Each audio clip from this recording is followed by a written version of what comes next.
Kebakaran membakar 2 unit rumah di Jalan DI Panjaitan, Gang Pahlawan, Kecamatan Pelaju pada Rabu 30 Oktober 2024 pagi.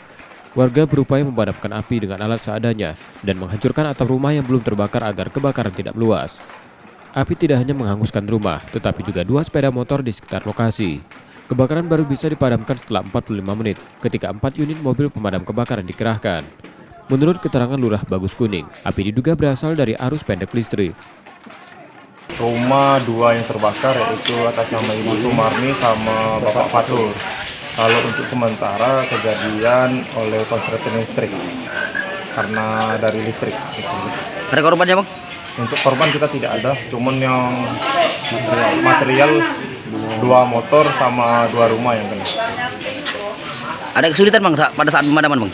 Kalau kesulitan sih tidak, cuman mungkin karena tidak terjangkau mobil damkar karena posisi rumah tidak di keadaan lorong kecil, jadi damkar tidak bisa masuk, cuma bisa masuk oleh selang. Tidak ada korban jiwa atau luka dalam peristiwa ini. Yudi Kiswanto, Kompas TV, Palembang, Sumatera Selatan.